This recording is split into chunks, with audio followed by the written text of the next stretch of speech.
Well, so if you've watched the whole video, I've redone my pedal board and put it all together.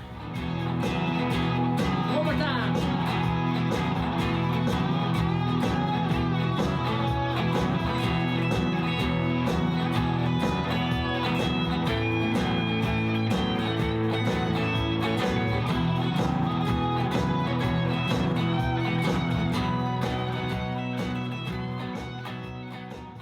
Cables. This is the first time I've done a board where everything was soldered. I've always gone with the George L's, and there's nothing wrong with the George L's. I've always had really good luck with them. I've never even actually had one fail.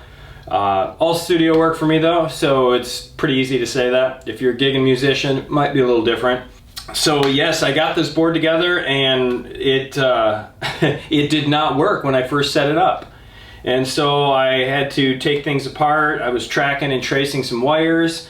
Ultimately left it alone last night, went to bed and woke up thinking about it in the middle of the night, and I thought I had crossed a couple wires, maybe did the in on the out on the in, and come to find out it was simply a mistake that I had made probably on my very first pedal board I ever did. The last pedal board, the one that this one took over, I had it set up to where I had two inputs, one for the acoustic guitar, one for the electric guitar.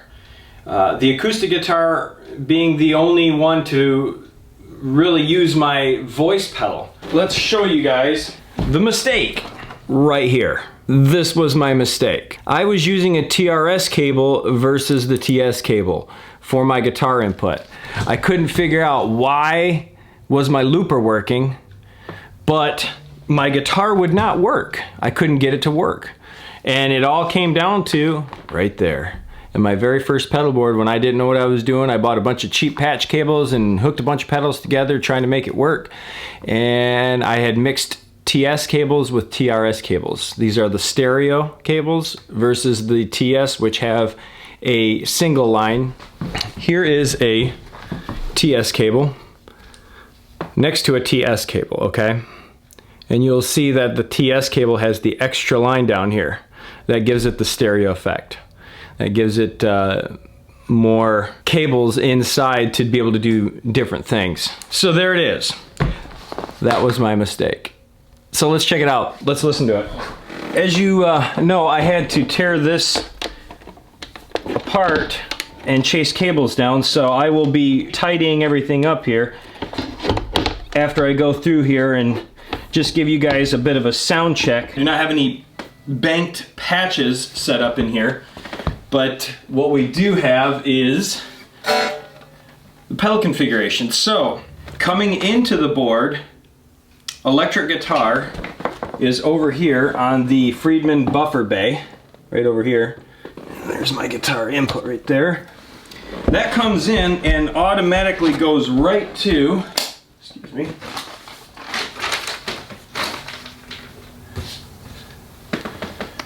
that goes into the voice tone harmony pedal right here. And this is definitely an awesome pedal if you haven't checked it out yet.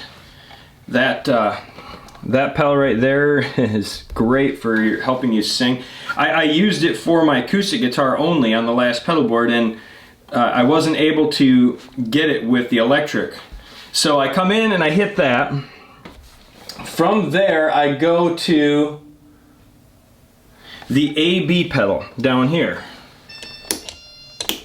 My AB pedal. The A will be for acoustic, and the B will be for electric. B is the blue, A is the red, I believe. I'll have to double check. And so from the AB, if I were to be acoustic, the acoustic would go to the Eventide H9 right here. Eventide H9, you can see I'm using both the outputs on that. Then from the Eventide H9, I go to, that's right, the looper.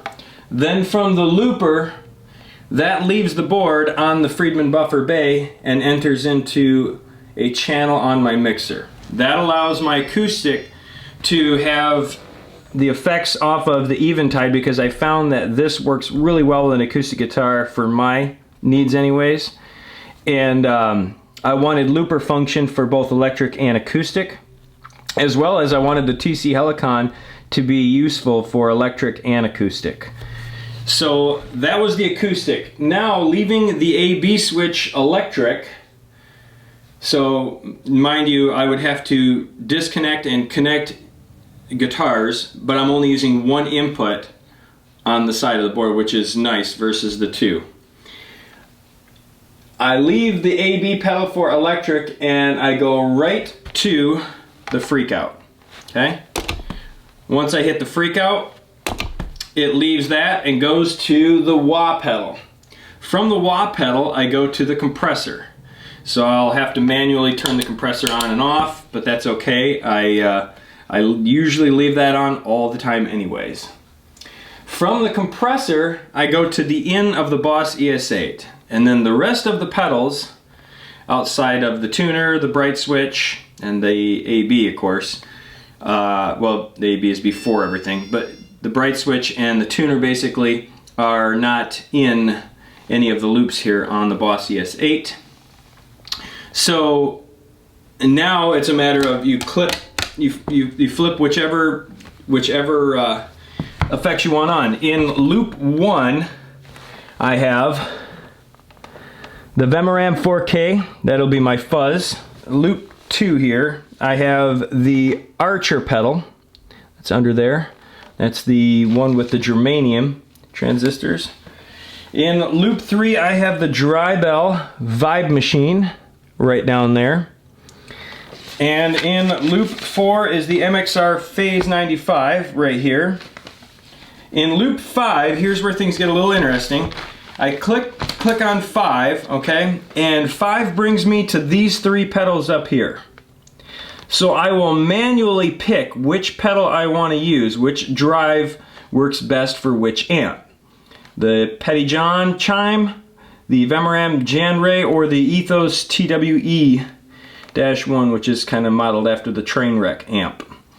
Those 3 are my overdrives that I want to kind of have on this side of the board right here, meaning that I can switch things around, move things around if I want.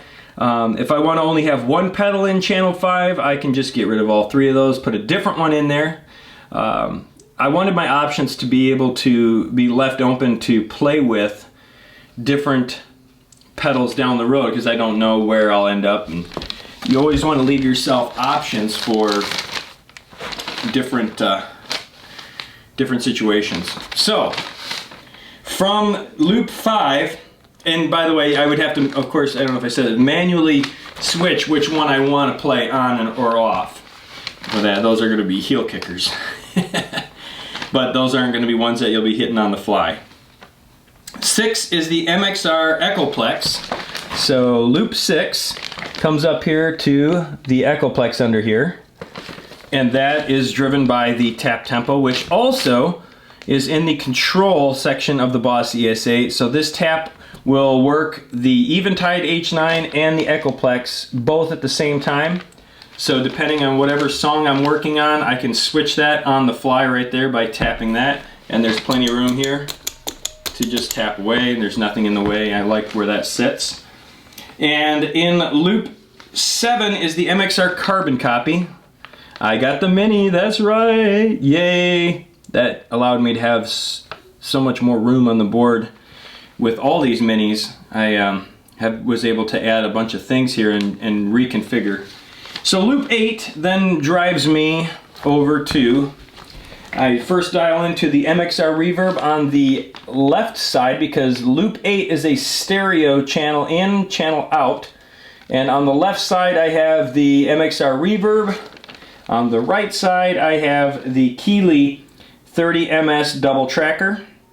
And I wanted this on the side of the board here so that I could quickly disconnect this right here and allow myself the option to run stereo if I ever wanted to.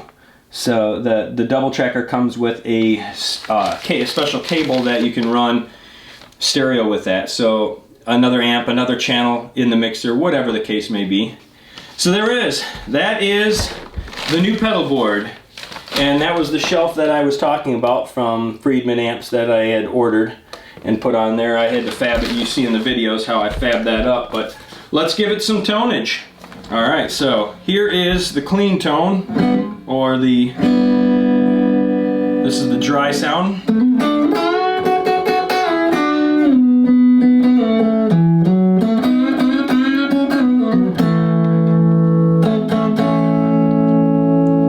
Using my Pete Thor Signature Sur guitar on the neck position, which is single coil, and that is running through the Marshall Studio Vintage 20.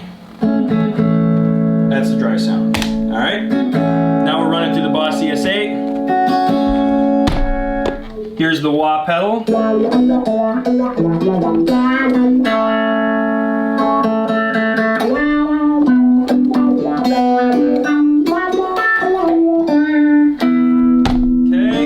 And then the freak out.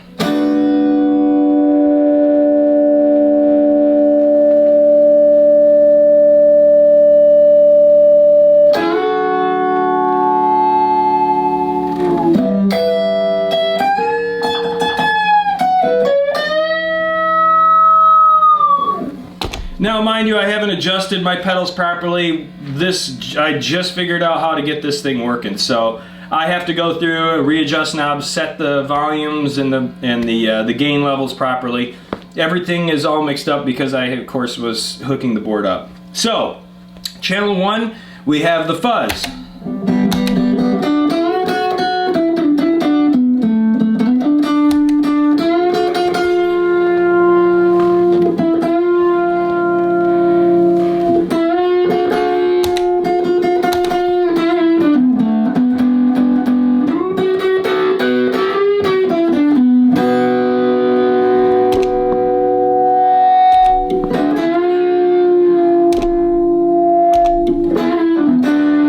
Okay, channel 2 is the Archer.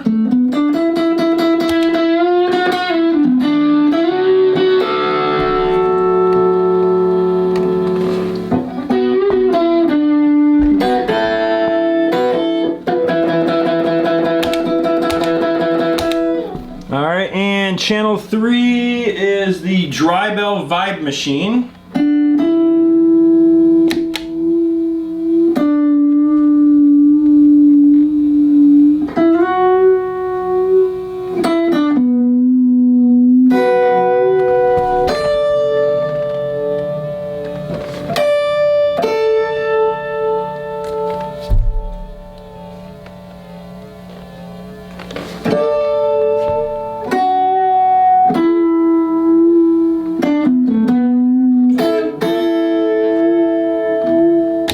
And channel 4 is the Phase 95.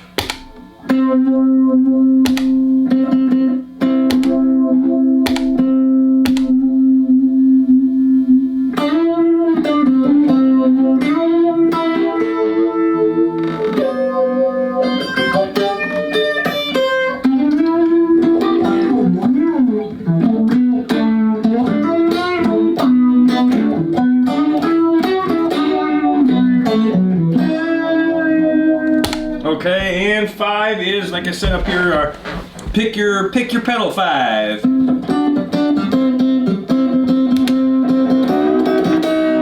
This is the Vemoram Janray.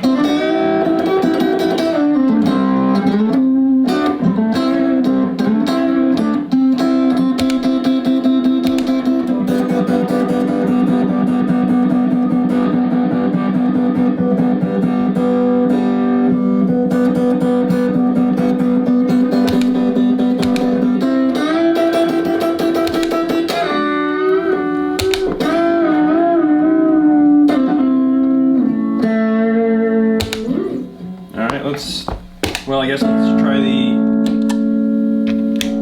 train wreck.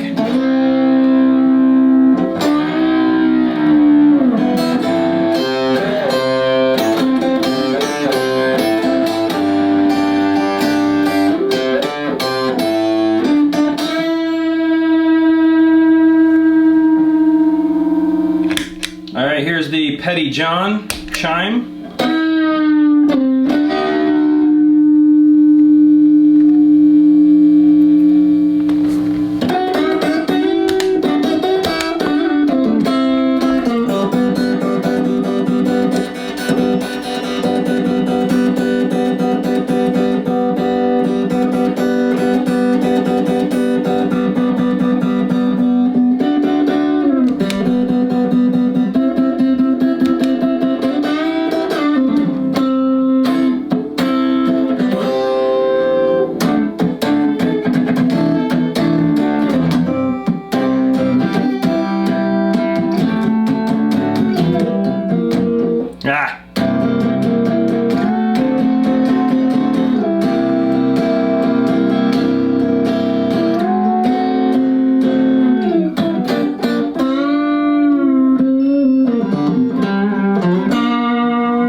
And 6 is the MXR Echoplex.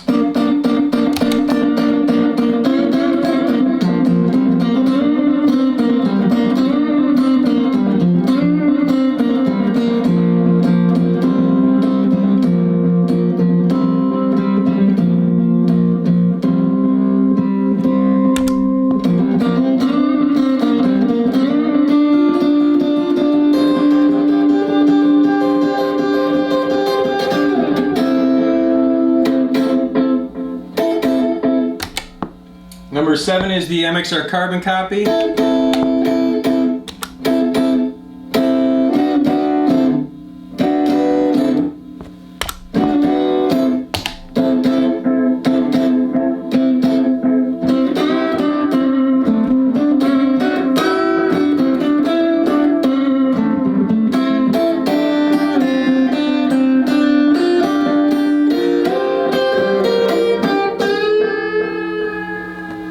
And number 8 is the Reverb, MXR Reverb and the Keeley 32nd.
We'll leave the electric. Now we're going through the acoustic side.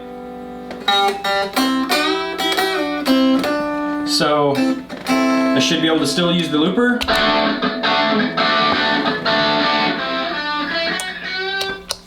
On the acoustic side.